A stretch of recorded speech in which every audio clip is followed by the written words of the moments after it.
Charge! Hoot! Hoot!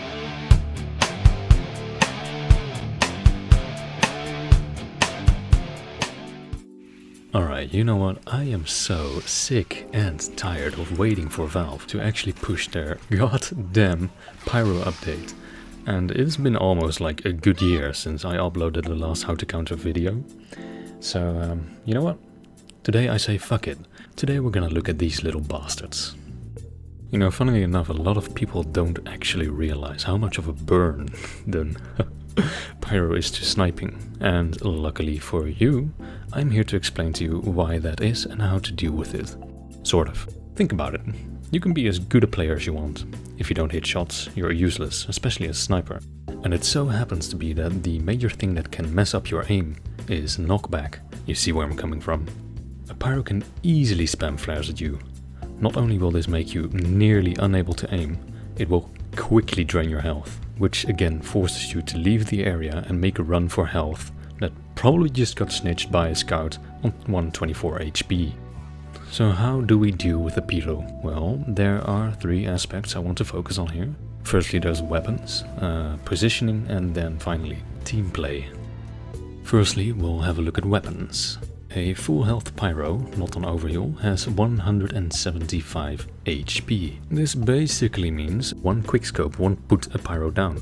So what do we do? Well, if he's far away enough and he hasn't noticed you, just charge your shot. If it's a medium to, let's say, close distance, well, you'd probably say, hey, let's pull out melee.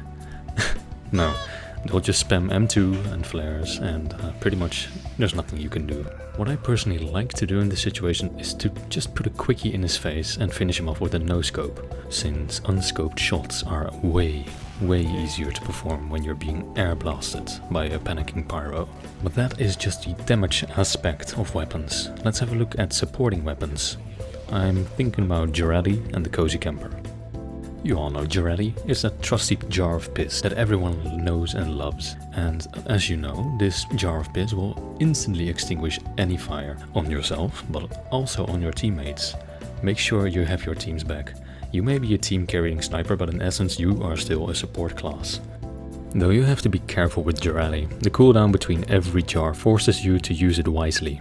Don't extinguish yourself when a Pyro is spamming flares upon fucking flares. You know what, I just don't like Pyros at all. I'm gonna take a break actually. Before we continue with this video, let me just talk about my new Discord server. Hey, because this has been requested a lot, so here it is, my Discord server. We've got text messages, we've got chat rooms, we've got art, we've got more art. Feel free to join and come say hi. Back to the video. Don't extinguish yourself when a Pyro is spamming flares upon fucking flares. You'll instantly catch flame again and probably die from it as well. Use it to either save yourself after killing the Pyro or damaging it severely, or against the Pyro to inflict that extra damage. Make sure you have a good sensation of the surroundings and just use it the best time possible. Now back in the glory days, the Cozy Camper was my go-to secondary. It completely removed flinching, which made bullets and especially fire hurtful but not disastrous. Though nowadays it's more of an occasional support weapon, but still quite helpful. First of all, it will replenish your health by a little amount every second. Secondly, the flinch removal is still active when you have a fully charged rifle.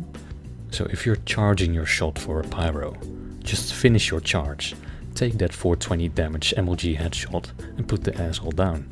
Keep in mind that the Cozy Camper is most effective when there's a distance between you and the Pyro. Which brings me to the next topic, positioning. If you haven't figured it out yet, Pyro is at a huge advantage at close range.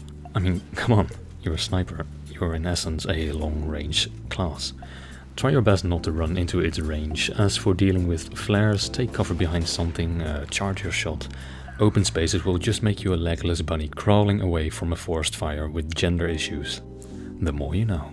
Finally, there's Teamplay. Most of this video has a mild focus toward pub settings, and seeing as you probably won't have a decent team in a pub, you shouldn't wait for any help. In competitive Highlander. Well, however, you'll have a pyro on your team.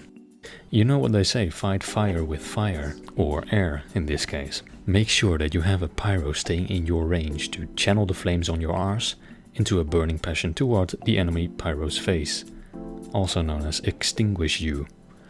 Long story short, keep distance, have some cover near you, and communicate with your team if possible. This was a pretty quick guide on how to counter pyro. I'm Papa Snow, and I'll see you in the next video. Bye bye.